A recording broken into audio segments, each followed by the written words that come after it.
तो दोस्तों, जैसा कि मैंने आपसे वादा किया था कि मैं काफिर द स्पिरिट गेट यानी कि काफिर पार्ट 2 गेरबैंग सुकमा को लेकर आऊंगा। ये मूवी अभी 2026 में रिलीज करी गई है और डायरेक्ट सीक्वल है पार्ट 1 का, यानी कि कहानी यहाँ पर 8 साल आगे जाती है। तो अगर आपने काफिर पार्ट 1 को नहीं देखा है, जाकर देख लीजिए। उसका लिंक आपको नीचे डिस्क्रिप्शन में पिन्ड कॉमेंट में मिल जाएगा। अदरवाइज आपको कुछ भी समझ में नहीं आने वाला, कॉमेंट सेक्शन चेक कर लेना। साथ ही साथ कॉलोनी फिल्म को एक्सप्लेन किया है, जो की एक बहुत ही बढ़िया कोरियन हॉरर मूवी है, जिसको डायरेक्ट किया है ट्रेन टू बुसान के डायरेक्टर ने। तो सोचो उसका लेवल कितना बढ़िया होगा, उसको भी जाकर चेकआउट कर लेना। कमेंट सेक्शन में ही लिंक आपको मिल जाएगा। तो चलिए अब बिना किसी देरी के चलते हैं सीधा वीडियो की तरफ।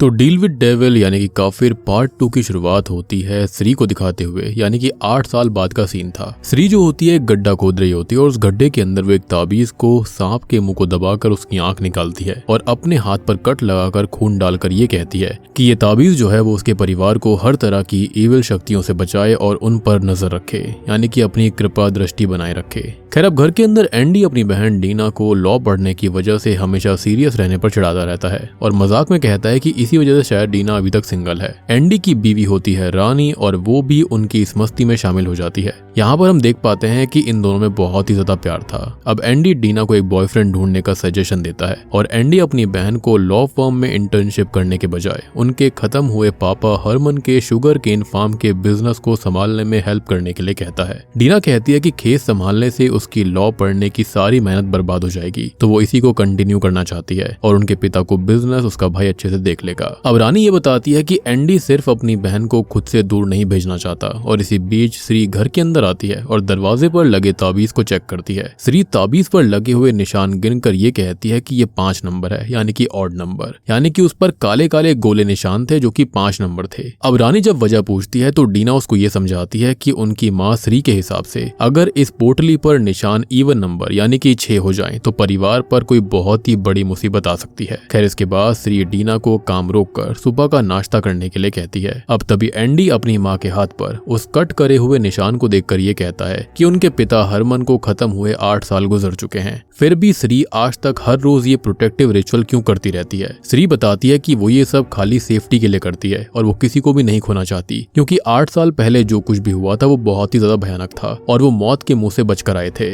खैर, श्री रानी की तरफ देखकर कहती है कि आजकल उसका वजन जो है वो बढ़ रहा है और वो उससे पूछती है कि कहीं वो प्रेग्नेंट तो नहीं है। लेकिन एंडी मजाक में कहता है कि रानी आजकल कुछ ज्यादा ही जंक फूड खाती है, जिसके चलते उसका वजन बढ़ गया होगा, प्रेगनेंसी वाली बात नहीं थी। लेकिन यहाँ पर हम देख पाते हैं कि जो रानी होती है ना, उसके चेहरे पर थोड़ी सी चिंता दिखाई देती है। खैर, श्री उनको वार्न करती है कि अभी बच्चा बिल्कुल मत करना और एंडी ये सुनकर हैरान सा हो जाता है और पूछता है कि दिक्कत क्या है। लेकिन श्री बिल्कुल चुप रहती है, जैसे कि उसने अभी भी कोई राज छुपा कर रखा हुआ था। अब नाश्ता खत्म करने के बाद एंडी और डीना श्री से मिलकर काम पर निकल जाते हैं। लेकिन श्री जो होती है वो रानी के पेट की तरफ देखती रहती है, क्योंकि उसका पेट जो था वो थोड़ा सा बाहर था। तो रानी इसके चलते टेंशन में आकर अंदर चली जाती है। अगले सीन में गन्ने के खेतों में सनो नाम का एक वर्कर जो होता है वो एंडी को ये बताता है कि उन्होंने गन्ने को नुकसान पहुंचाने वाली जंगली घास को कंट्रोल कर लिया, उसको तबाह कर दिया है। एंडी अब राहत की सांस लेता है, क्योंकि पिछली बार गन्ने की जो क्वालिटी थी वो 5% से गिर गई थी, जो कि काफी शॉकिंग बात है। अब दूसरी तरफ हम श्री को देखते हैं, जिसने की एक नया शेमन चुना था, जो कि उसके गुरु भी थे, जिनका नाम होता है की रोजो। अब रोजो उनको एश्योर करते हैं कि अगर उनका प्रोटेक्टिव ताबीज ध्यान से रखा जाए तो कोई भी इविल स्पिरिट उसके घर में नहीं घुस पाएगी। तो श्री यहाँ पर टेंशन बिल्कुल ना ले। लेकिन श्री बोलती है कि अभी तक तो कोई बड़ा हादसा नहीं हुआ है, तो फिर भी वो टेंशन क्यों लेती है। फिर भी वो एक अजीब सी बेचैनी और डर सा फील कर रही थी। तो रोजो ये कहता है कि हमारे दिमाग का डर आमतौर पर बाहर से नहीं आता, बल्कि हमारे अपने अंदर से पैदा होता है। तो कोई तो ऐसी चीज थी जो कि वो छुपा रही है, या फिर कुछ तो ऐसी बात है जो कि उसको लगातार टेंशन दिए जा रही थी। अब की रोजो जो होते हैं वो एक मिरर को लेकर उसके ऊपर पानी डालते हैं और पानी के अंदर उन्होंने कुछ चैंटिंग करनी शुरू कर दी थी। अचानक से ही वो पानी उबलने लगता है, बबल्स उठने लगते हैं और उसको देखकर वो श्री से पूछते हैं कि क्या वो सच में श्योर है कि पास्ट में हुई सारी इविल घटनाएं वाकई में खत्म हो चुकी हैं। अब अचानक से एक भयानक मुसीबत आन पड़ती है। एंडी के गन्ने के खेतों में अचानक आग लग गई थी। खैर, अब दूसरी तरफ घर के अंदर हम देखते हैं कि जो श्री के माता पिता का फोटो फ्रेम था वो दीवार से नीचे गिर जाता है और अपने आप टूट जाता है। अब इसी बीच श्री घर वापस आ जाती है और अपने माता पिता के फोटो फ्रेम को टूटा हुआ देखकर वो जल्दी से उनको कॉल करने की कोशिश करती है। अब श्री काफी देर तक फोन पर उनसे संपर्क करने की कोशिश करती रहती है, लेकिन उनसे बात नहीं हो पाती। तो एंडी अपनी माँ को बताता है कि शायद से ग्रैंड माँ और ग्रैंडपा जो हैं उनका लैंडलाइन खराब हो गया होगा या फिर कहीं बाहर गए होंगे, इसलिए फोन नहीं लग रहा होगा। एंडी अपनी माँ से रिक्वेस्ट करता है कि इन सुपरस्टिशंस को लेकर वो इतनी टेंशन ना ले और खाना खा लें, लेकिन श्री को अंदर से फीलिंग आ रही थी कि उसके माता पिता के साथ कुछ तो गलत हुआ है। खैर अब अपनी माँ को डरा हुआ देखकर एंडी ये कहता है कि एक फ्रेम गिरने का मतलब कोई बहुत बड़ा अपशगुन नहीं होता, और अब श्री के दोनों बच्चे अपनी माँ के इस ओवर प्रोटेक्टिव बर्ताव से काफी थक गए थे। एंडी अपनी माँ से शांति से जीने और ज्यादा ना डरने की रिक्वेस्ट करता है, लेकिन श्री भड़क कर अपने रूम में चली जाती है। बाद में डीना अपनी माँ श्री का गुस्सा शांत करने के लिए और उनको बेहतर फील करवाने के लिए एक कप अदरक वाली चाय बनाकर ले जाती है, जो कि उनकी फेवरेट थी। वो अपनी माँ से कहती है कि ग्रैंडपा और ग्रैंडमा बिल्कुल ठीक होंगे और उन्हें चाय पीने की रिक्वेस्ट करके वो रूम से निकल जाती है। खैर अब अगले सीन में हम देखते हैं कि श्री अपने माता पिता के घर के सामने होती है। दरवाजे पर दस्तक करने के बावजूद भी कोई दरवाजा नहीं खोलता, लेकिन जब श्री गेट को खोलती है तो गेट अंदर से खुला हुआ था। वो अंदर एंटर करती है और अंदर घुसते ही टेबल पर गर्म चाय और वहां पर इंडोनेशिया का फेमस नाश्ता रखा हुआ था, जो कि अभी भी गर्म होता है, जिसको देखकर वो काफी घबरा जाती है कि उसके माता पिता ऐसा कभी नहीं करते। अब श्री फर्श पर खून देखती है कि तभी अचानक से एक आवाज होती है और दरवाजा खुलने की आवाज आती है। श्री जैसे ही उस दरवाजे की तरफ बढ़ती है तो बगल के रूम से उसे कोई आवाज देता है। खैर अब श्री अपनी माँ के रूम में जाती है, जहाँ पर बिस्तर पर उसकी माँ थी जो कि खत्म हो चुकी थी, उनका गला काटा गया था,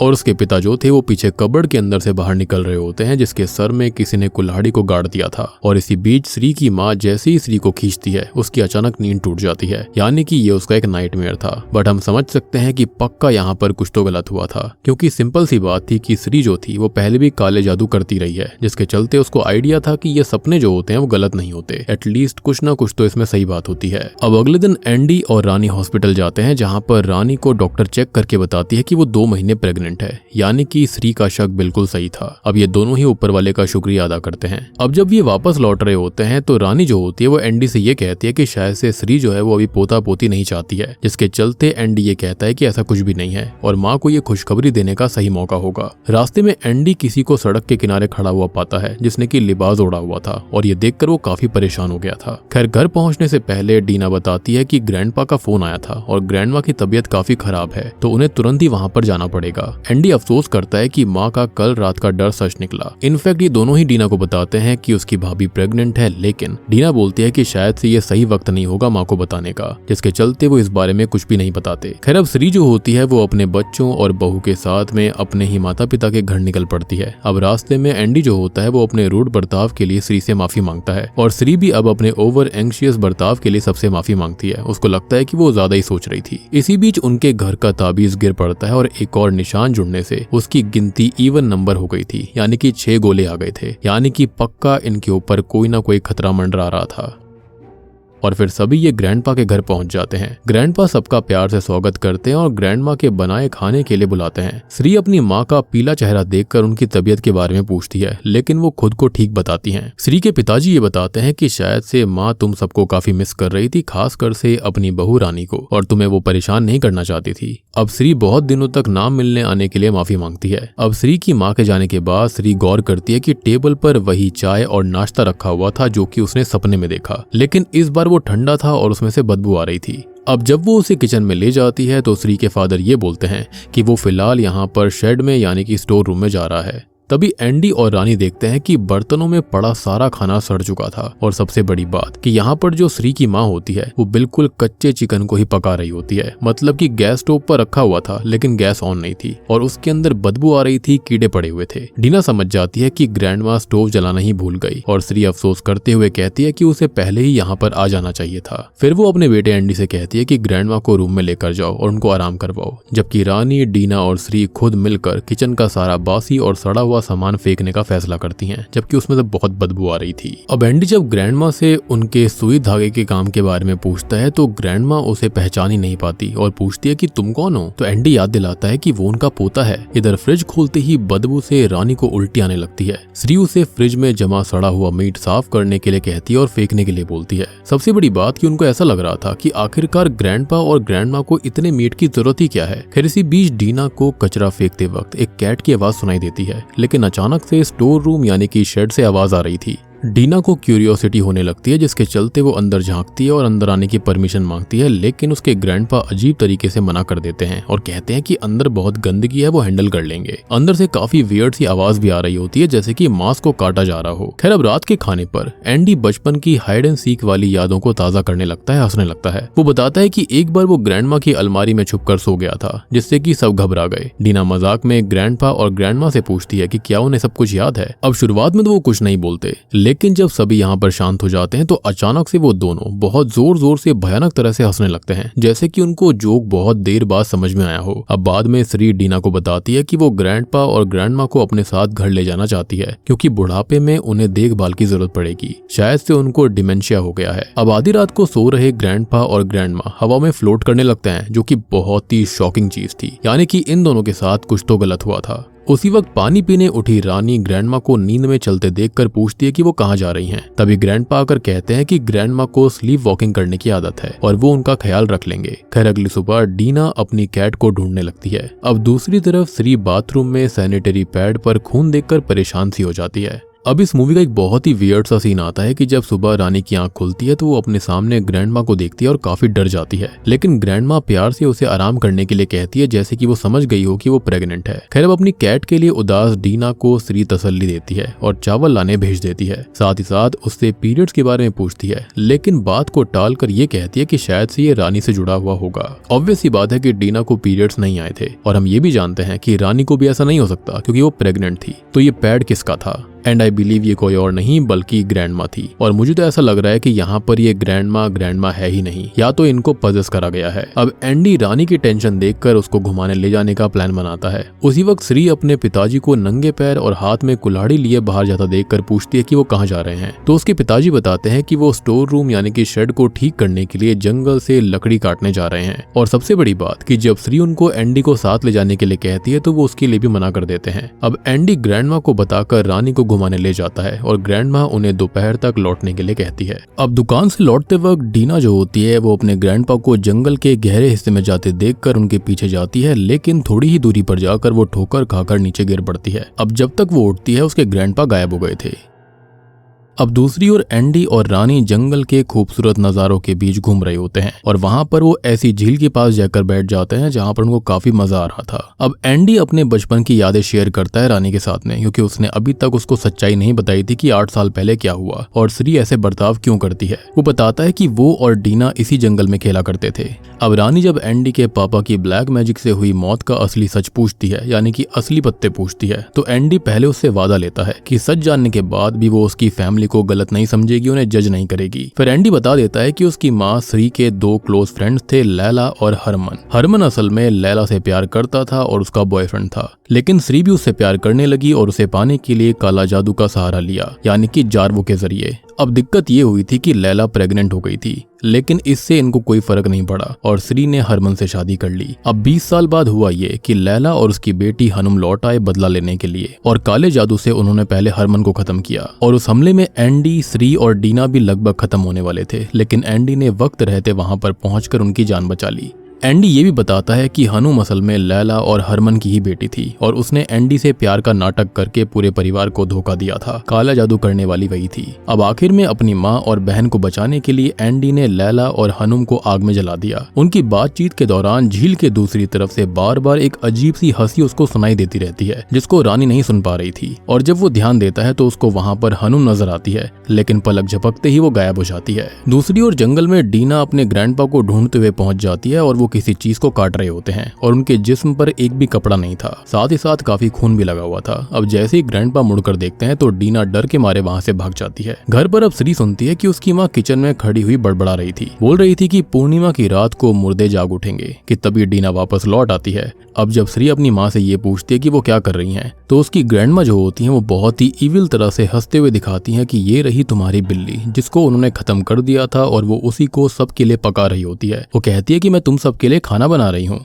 और फिर वो वहीं पर खड़े खड़े पेशाब कर देती हैं। अब श्री उनको बाथरूम ले जाकर साफ करने लगती है, लेकिन शॉकिंगली वो उनकी पीठ पर गहरे जख्मों के निशानों को देखकर हैरान रह जाती है और माफी मांगती है और वादा करती है कि अब वो अपने माता पिता का खुद ध्यान रखेगी और उनको अच्छे डॉक्टर के पास लेकर जाएगी। उसको अभी भी लग रहा था कि उनको डिमेंशिया हुआ है। खैर इसी बीच डीना अपनी कैट को दफन करते वक्त देखती है कि ग्रैंडपा अपने हाथ में कुछ लेकर स्टोर रूम में जा रहे थे। जब वो उनका पीछा करती है तो उसके ग्रैंडपा बाहर आकर उससे सवाल करते हैं और घर वापस जाने को कहते हैं। खैर रात को डीना श्री को बताती है कि ग्रैंडपा और ग्रैंडमा का बर्ताव बहुत अजीब लग रहा है, ये नॉर्मल नहीं था, डिमेंशिया नहीं है। लेकिन श्री इसको डिमेंशिया के ही सिम्टम्स बताकर कहती है कि इस बीमारी में मेमोरी लॉस और एबनॉर्मल बिहेवियर होना आम बात है। जब डीना पुराने सुपरनैचुरल ब्लैक मैजिक के खतरे का जिक्र करती है तो श्री उसे इस बारे में और कुछ भी बोलने से मना कर देती है। काफी गुस्सा करती है क्योंकि वही लोग बोल रहे थे कि श्री बहुत ज्यादा सोचती है, तो यहाँ पर उसे काफी बुरा लग रहा होता है कि जब वो नॉर्मल बर्ताव करने की कोशिश कर रही है तो उसके बच्चों को अब यहाँ पर ब्लैक मैजिक नजर आ रहा था। लेकिन देखो 100% यहाँ पर ब्लैक मैजिक ही हुआ था क्योंकि हमने उनकी बॉडीज को हवा में उड़ते हुए देखा है। अब इधर एंडी ये देखता है कि हनुम उसे उसके पास्ट की याद दिलाकर एक भूतिया हंसी हंस रही होती है और जब रानी उसको परेशान और बेचैन देखती है तो वो उसकी वजह पूछती है, लेकिन एंडी बात टालकर कहता है कि वो बिल्कुल ठीक है,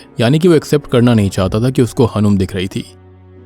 दूसरी ओर श्री अपने माता पिता के रूम में जाकर उन्हें सोते हुए देख लेती है, लेकिन उसके जाते ही दोनों अजीब तरीके से उठकर बैठ जाते हैं, जैसे कि वो उसके जाने का इंतजार कर रहे थे। आधी रात को डीना को आवाज सुनाई देती है कि पूर्णिमा के चांद के नीचे मुर्दे जाग उठेंगे। खैर वो बाहर निकलकर चेक करती है तो नोटिस करती है कि उसकी ग्रैंडमा चुपचाप बाहर जा रही थी कि तभी उसे स्टोर रूम से ग्रैंडपा की आवाज में वही लाइन सुनाई देती है। जब डीना स्टोर रूम के अंदर झांकने की कोशिश करती है तो ग्रैंडपा कुल्हाड़ी लेकर अचानक उसके पीछे दौड़ पड़ते हैं। डीना डर के मारे घर के अंदर भाग जाती है और दरवाजा बंद कर देती है। अब ग्रैंडपा कुछ देर तक तो दरवाजा पीटते रहते हैं और आवाज लगाते रहते हैं, लेकिन अचानक से आवाज आना बंद हो जाती है और अगले ही पल शॉकिंगली डीना अपने ग्रैंडपा को बिल्कुल नॉर्मल हालत में अपने सामने पाती है। वो रात को जागने की वजह पूछते हैं तो डीना पानी पीने का बहाना बनाकर वहां से चली जाती है। वो ये सब देखकर बहुत डर गई थी। सबसे बड़ी बात यह है कि उस शेड का यानी कि स्टोर रूम का जो टॉप फ्लोर होता है वहां पर हम किसी की लाइट को देख पाते हैं, यानी कि वहां पर कोई तो रह रहा था। खैर अब उसी रात होता यह है कि जावानीज भाषा में एक मिस्टीरियस लोरी सुनकर रानी की नींद खुलती है। वो देखती है कि ग्रैंडमा उसके सामने खड़ी हुई थी और धीरे से उसके पेट पर हाथ सहला रही थी, यानी कि उसको पता था कि वो प्रेग्नेंट है। अब अगली सुबह डीना अपनी माँ को समझाने की कोशिश करती है कि ये नॉर्मल डिमेंशिया नहीं है मम्मी, और कल रात उसने जो देखा है वो उसके असली ग्रैंडपा थे ही नहीं। लेकिन श्री उसकी बात मानने से इनकार कर देती है। वो कहती है कि पहले जब वो खुद सुपरनैचुरल खतरों की बात करती थी तो सब उसको ओवर एंग्शियस कहकर मजाक उड़ाते थे और उसको चुप कराया करते, और जब वो नॉर्मल रहने की कोशिश कर रही है तो डीना उसी पर शक कर रही है। खैर दूसरी ओर रानी एंडी से ये कहती है कि अब वो यहाँ पर और नहीं रुकेगी क्योंकि ग्रैंडमा का मिस्टीरियस बर्ताव उसको डरा रहा था। एंडी उसको तसल्ली देता है कि वो लोग जल्दी ही वापस लौट जाएंगे और ग्रैंडमा कभी उसका बुरा नहीं चाहेंगी। और एक बात और ये थी कि जो रानी होती है ना, वो इस बात को जाकर डीना को बता देती है कि उसके साथ क्या हुआ। एनीवेज थोड़ी देर के बाद में श्री जो होती है वो बाहर गार्डन के अंदर पौधों को पानी दे रही होती है कि तभी जो वहां पर घर की फेंसिंग होती है वहां पर एक आदमी आता है जो कि ये बोल रहा होता है कि वो मस्जिद के चंदे के लिए आया था और तब घर में कोई नहीं था, यानी कि कुछ दिन पहले वो यहाँ पर आया था चंदा मांगने के लिए, लेकिन घर के अंदर कोई भी नहीं था। उसने काफी दस्तक दी थी लेकिन कोई भी बाहर नहीं आया। अब श्री ये सुनकर हैरान रह जाती है क्योंकि उसके बुजुर्ग माता पिता इतने दिनों के लिए घर खाली छोड़ ही नहीं सकते थे। वो आदमी फिर से बोलता है कि उसने दरवाजे और खिड़कियां सब खटखटाई थी, फिर भी अंदर से कोई जवाब नहीं मिला और इसलिए उसने पूछा कि क्या ओनर्स वापस लौट आए हैं। अब ये बात सुनकर श्री घर के अंदर दौड़ पड़ती है, लेकिन उसके माता पिता कहीं नजर नहीं आते। वो बच्चों से पूछती है पर किसी ने भी ग्रैंडपा और ग्रैंडमा को नहीं देखा था। श्री परेशान हो जाती है क्योंकि आज वो अपनी माँ को डॉक्टर के पास ले जाना चाहती थी और उससे पहले ही वो लोग कहाँ निकल गए। तब डीना याद दिलाती है कि उसके ग्रैंडपा को उसने जंगल की तरफ जाते देखा था। ये सुनकर श्री, एंडी, डीना और रानी सभी मिलकर जंगल में ग्रैंडपा और ग्रैंडमा को ढूंढने निकल पड़ते हैं और उनका नाम पुकारने लगते हैं। अब डीना सभी को उस जगह पर ले जाती है जहां पर उसने जंगल के अंदर ग्रैंडपा को देखा था। वहां पहुंचकर सभी को बिना सर कटी हुई बकरियों की लाशें मिलती हैं, जो कि बहुत ही खतरनाक मंजर था, जिसको देखकर सब घबरा जाते हैं। एंडी हैरान होकर पूछता है कि क्या डीना को सच में यकीन है कि ये सब ग्रैंडपा ने किया है। डीना उदास होकर कहती है कि एंडी भी माँ की तरह उस पर भरोसा नहीं कर रहा। खैर इसी दौरान होता यह है कि ये सब देखकर रानी को वॉमिट आने लगती है और वो थोड़ी दूरी पर जाकर वॉमिट करने लगती है, लेकिन तभी उसे अपने सामने जार्वो की इविल स्पिरिट दिखाई देती है। जी हाँ, पार्ट 1 वाला जार्वो जो कि खत्म हो गया था, लेकिन एंडी के आते ही वो गायब हो जाता है। अब ढूंढते ढूंढते रात हो जाती है और सभी घर वापस लौट आते हैं। वो काफी निराश थे कि उनको वो दोनों नहीं मिले। श्री को डर लगता है कि उसके बुजुर्ग माता पिता कहीं जंगल में भटक ना गए हों और वो पुलिस को इन्फॉर्म करने का फैसला करने लगते हैं। लेकिन तभी घर के अंदर ग्रामोफोन बजने की आवाज आ रही होती है। म्यूजिक बज रहा था। सब देखते हैं कि श्री के माता पिता गाना चलाकर नाच रहे थे और उनके पैरों में कीचड़ लगा हुआ था। यानी कि ये बात तो सच थी कि वो जंगल के अंदर गए थे और ये सब उन्होंने अवॉइड करने के लिए किया था ताकि वो डॉक्टर के पास ना जाएं। अब श्री अपनी माँ को साफ करते हुए जंगल जाने की वजह पूछने लगती है, लेकिन ग्रैंडमा जो होती हैं वो रानी में इंटरेस्टेड थी। वो रानी का पीला चेहरा देखकर उसकी सेहत और उसके पेट में पल रहे बच्चे की फिक्र जताती है। जब श्री पूछती है कि उन्हें प्रेगनेंसी के बारे में कैसे पता चला, तो वो कहती है कि एक माँ का एहसास कभी गलत नहीं होता। अब एंडी प्रेगनेंसी की बात कंफर्म कर देता है, लेकिन श्री खुश होने के बजाय बहुत ही अजीब तरह से इरिटेट हो जाती है, डर जाती है। रानी रो पड़ती है और एंडी उसको संभालता है कि ऐसा उसकी माँ ने जानबूझकर नहीं किया है। वो काफी टेंशन में थी। खैर दूसरी ओर डीना नोटिस करती है कि श्री बिल्कुल बेजान और गहरी सोच में डूबी हुई बैठी थी। अब बाद में होता यह है कि बाथरूम के अंदर एंडी को हनुम दिखाई देती है। वो मजाक उड़ाते हुए कहती है कि उसकी माँ उसके बच्चे को पसंद नहीं करती और ये दर्द अभी बहुत छोटा है। भयानक हंसी के साथ हनुम वहां से गायब हो जाती है और एंडी बाथरूम से बाहर निकल आता है। लेकिन रूम में जाते वक्त उसको आवाज सुनाई देती है। जब वो ग्रैंडपा और ग्रैंडमा के रूम में जाता है तो बेड खाली था। अब शेड के अंदर लाइट जल रही होती है, जो कि नीचे भी जल रही थी और टॉप फ्लोर पर भी जल रही थी। एंडी पास जाकर सुनता है कि दोनों बार बार एक ही बात रिपीट कर रहे होते हैं कि पूर्णिमा की रात को मुर्दे जाग उठेंगे।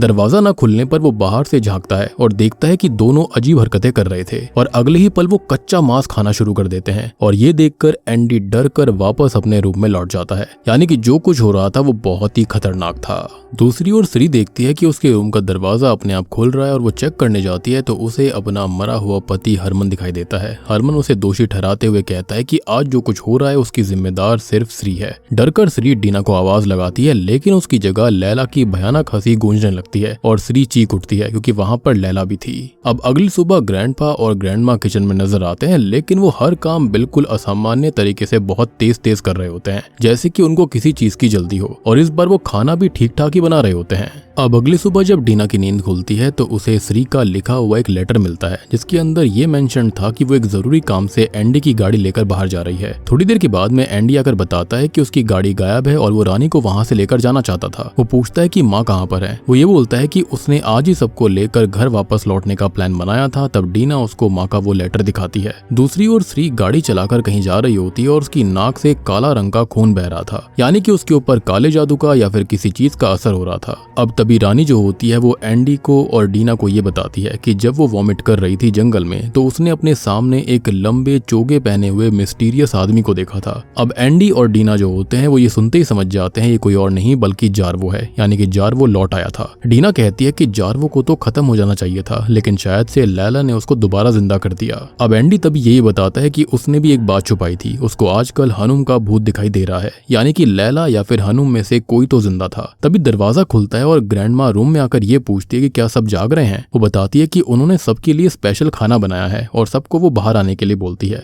अब तभी हम देखते हैं कि श्री जो थी वो असल में गाड़ी चलाकर शेमन की रोजो के पास पहुंच गई थी और वो उनको अपनी बहू की प्रेगनेंसी के बारे में बताती है और उनके ऊपर मंडराते हुए खतरे के बारे में भी। की रोजो ये समझाता है कि शैतान इतनी आसानी से पीछा नहीं छोड़ता और श्री हाथ जोड़कर रिक्वेस्ट करती है कि चाहे सजा उसको मिल जाए लेकिन उसके परिवार को बचा लिया जाए। अब की रोजो ये कहता है कि श्री के घर के अंदर तो इतने सारे चार्म्स लगे हुए थे, प्रोटेक्टिव स्पेल्स लगे हुए थे, तो उसके अंदर कोई भी शैतानी शक्ति एंटर कैसे कर सकती है। अचानक से ही की रोजो को समझ में आ जाता है कि ये लोग अपना प्रोटेक्टिव शील्ड वाला घर छोड़कर श्री के माता पिता के घर में रह रहे हैं। तो वो तुरंत वार्न करता है कि शैतान ने उनके साथ बहुत बड़ा धोखा किया है, यानी कि वहां पर बुलाना इस शैतान की चाल थी। घर पर अब एंडी और डीना भी समझ जाते हैं कि वो लोग बहुत बड़े खतरे में हैं। ये लोग खाना खाते हैं जो कि बिल्कुल नॉर्मली लग रहा होता है और यहाँ पर ग्रैंडपा और ग्रैंडमा जो थे वो बहुत ही ज्यादा वियर्ड सी स्माइल कर रहे थे। खैर एंडी जो होता है वो डीना और रानी को एक साथ रहने के लिए कहकर खुद शेड की तरफ निकल पड़ता है चेक करने के लिए कि आखिरकार वहां पर है क्या। और डीना जो होती है वो ग्रैंडपा का रूम चेक करने निकल जाती है, जबकि एंडी जो था वो स्टोर रूम का ताला तोड़ने की कोशिश कर रहा था। इसी दौरान हम देखते हैं कि ग्रैंडमा जो थी वो रानी को बार बार आवाज दे रही होती है कि वो किचन से बाहर आकर उसके साथ बैठे, उसके साथ वक्त बिताए, और वो उसको अपने साथ रहने के लिए बहकाने लगती है और रानी डर के मारे कांपने लगती है। खैर एंडी जो होता है वो ताला तोड़ने में नाकामयाब रहता है और वो अंदर जाने का एक दूसरा रास्ता ढूंढने लगता है। अब रानी जो होती है वो डरते डरते ग्रैंडपा और ग्रैंडमा के पास पहुंचती है और वो उसको एक चेयर पर बैठा देते हैं और फिर दोनों उसके साथ बहुत ही अजीब तरीके से बर्ताव कर रहे थे। वो उसके कान के पास आकर कुछ बोलने की कोशिश करते हैं। अब कीरोजो जो होता है वो श्री को बताता है कि शैतान जानते थे कि श्री के घर की प्रोटेक्टिव शील्ड को तोड़ना नामुमकिन है, इसलिए उन्होंने उसके परिवार को जाल में फंसाकर घर से बाहर निकलने के लिए बीमारी का पूरा नाटक रचा था। और ये कहकर कीरोजो एक आईने पर पानी डालता है और चैंटिंग शुरू कर देता है। ठीक उसी वक्त एंडी स्टोर रूम के अंदर घुसने में कामयाब हो गया था और अंदर उसे 4 कटे हुए बकरों के सर और 4 ब्लैक मैजिक डॉल्स मिलती हैं, जिन पर किसी और की नहीं बल्कि श्री के पूरे परिवार की फोटो थी, जिसके अंदर रानी भी मौजूद होती है। उधर कीरोजो के मंत्रों के असर से आईने का पानी बहुत तेज उबलने लगा था और श्री अचानक खून की वॉमिट करने लगती है। तभी आईने में जार्वो की शक्ल उभर कर आती है। जार्वो हंसकर कहता है कि श्री अपनी किस्मत से कभी नहीं बच सकती और शैतान से किया वादा उसे पूरा करना होगा और शैतान उसको हर जगह ढूंढ निकालेंगे। अचानक से वो आईना टूट पड़ता है और उसका टुकड़ा रोजो की आंख में घुस जाता है। अब कीरोजो जल्दी से एक चीज श्री के हाथ में थमा देता है और उसके कान में कुछ जरूरी बात बताने की कोशिश करता है। उसने उसको एक डैगर दिया था, साथ ही साथ एक पोटली दी थी जिसके अंदर कुछ स्पेशल स्पेल था, लेकिन अगले ही पल वो जोर से उछलकर दूर जा गिरता है और कीरोजो की ये दर्दनाक हालत देखकर श्री बुरी तरह टूट जाती है और रो पड़ती है, यानी कि कीरोजो भी खत्म हो गए थे। तभी हम देखते हैं कि घर में डीना को ग्रैंडपा और ग्रैंडमा के बिस्तर के नीचे एक लॉकेट मिलता है, जबकि एंडी को उन दोनों की असली लाशें मिल जाती हैं। जी हाँ, यानी कि अभी तक ग्रैंडपा और ग्रैंडमा जिंदा नहीं थे, यानी कि जो कुछ भी सपना देखा था श्री ने पहले वो बिल्कुल सही था। उस वक्त उसके ग्रैंडपा और ग्रैंडमा को खत्म कर दिया गया था और अब तक जो यहाँ पर थे वो शायद से जिन्स थे या फिर उनकी स्पिरिट्स थी जिनको कंट्रोल करा जा रहा था। साथ ही साथ डीना ये भी गौर करती है कि कैलेंडर पर 30 तारीख मार्क कर कर गेरबैंग सुकुमा यानी कि स्पिरिट गेट लिखा गया था। तभी पीछे से कोई डीना पर हमला कर देता है और उसको बेहोश कर देता है। दूसरी ओर रानी को ग्रैंडपा और ग्रैंडमा का असली डरावना रूप दिखता है। ग्रैंडमा का सर कट कर नीचे गिर जाता है और रानी डर कर भाग पड़ती है। सबसे बड़ी बात ये थी कि वहाँ पर ग्रैंडमा कटे सर के साथ उससे बात कर रही होती है, लेकिन अगले ही पल सब कुछ गायब हो गया था। इसी मौके का फायदा उठाकर हनुम रानी को भी बेहोश कर देती है और फिर एंडी के सामने आकर बताती है कि वो मरी नहीं थी, उसकी माँ के वफादार नौकर सलीम ने उसकी जान बचाई थी, यानी कि आखिरी में जो एम्बुलेंस से लेकर जा रहा था वो सलीम था और वहाँ पर जो जिंदा बच गई थी वो हनुम थी। लेकिन जले हुए जख्म आज भी उसे उसके पास्ट और श्री के परिवार के खिलाफ नफरत की याद दिलाते हैं। जैसे ही हनुम को रानी की प्रेगनेंसी का पता चला था, यानी कि जब ये दोनों ही हॉस्पिटल में गए थे, उसने कसम खा ली थी कि एंडी के परिवार को वो कभी भी सुकून से नहीं जीने देगी।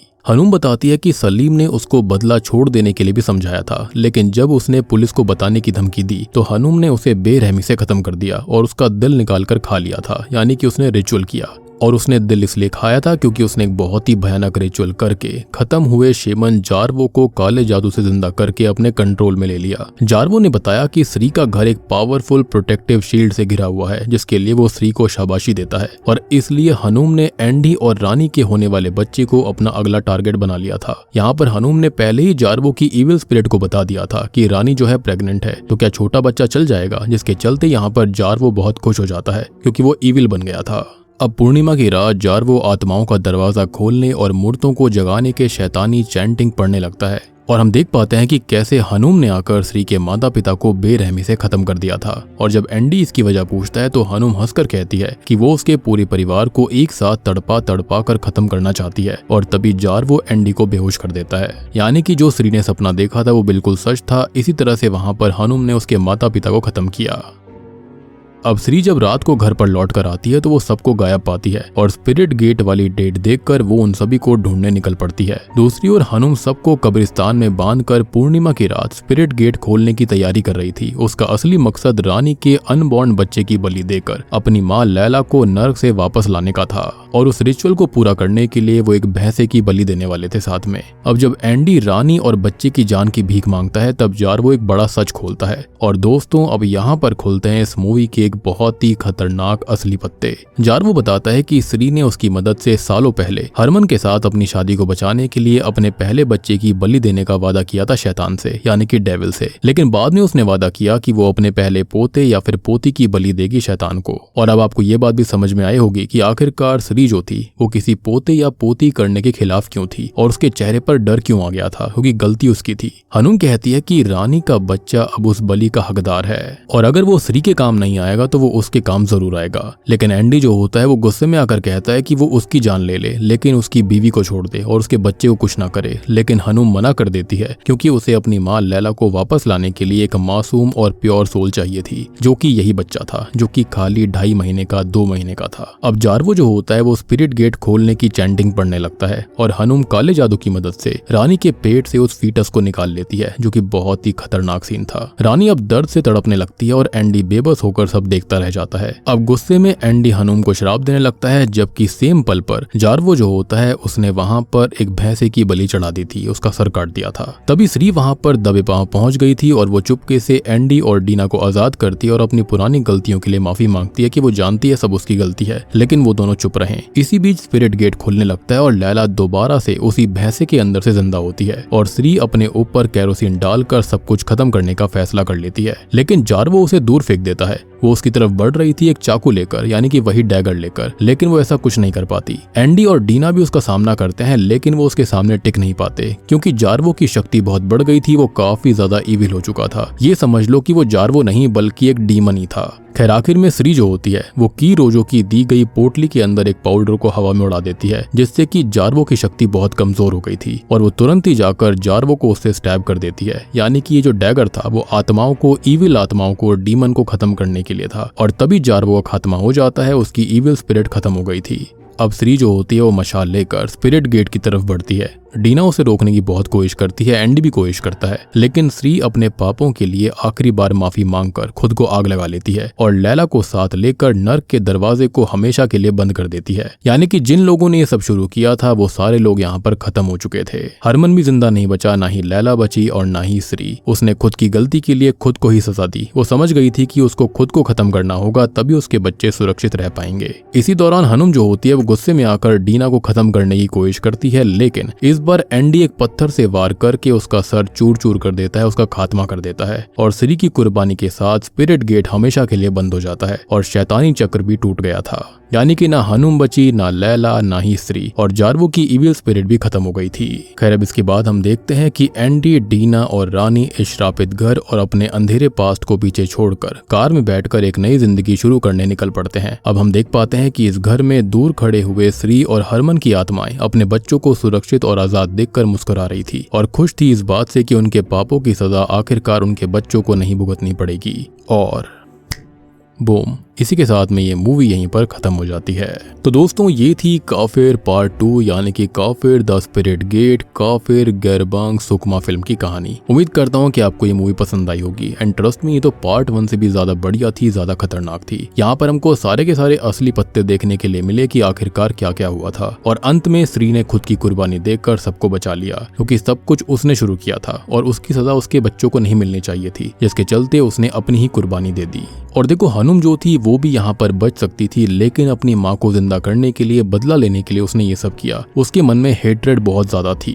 बाकी सारी चीजें, सारी की सारी एक्सप्लेनेशन मैं आपको पहले ही बता चुका हूँ। हनुम का मेन मकसद यही था कि वो रानी के बच्चे का सैक्रिफाइस देकर यहाँ पर स्पिरिट गेट को खोलकर अपनी माँ की स्पिरिट को वापस ले आएगी और फिर फीटस और भैंसे की बलि देकर अपनी माँ को जिंदा कर देगी। सिंपल सी बात है, एक प्योर सोल के बदले में एक और सोल। लेकिन अंत में श्री ने सबको बचा लिया और इस खतरे को पूरी तरह से खत्म कर दिया हमेशा हमेशा के लिए। बाकी अगर आपने इसका पार्ट 1 नहीं देखा है वो जाकर जरूर देख लेना, अदरवाइज आपको ये मूवी बिल्कुल समझ में नहीं आएगी। और मैंने एक बहुत ही बढ़िया कोरियन हॉरर मूवी कॉलोनी को एक्सप्लेन किया है, जो कि डायरेक्ट करी गई है ट्रेन टू बुसान के डायरेक्टर की तरफ से। इनके साहब ने वो भी मिस कर दिया, जाकर देख लो। उसका भी लिंक आपको नीचे कॉमेंट सेक्शन में टॉप पर ही मिल जाएगा। तो मैं आप सबको मिलता हूँ अगली वीडियो के साथ में, तब तक के लिए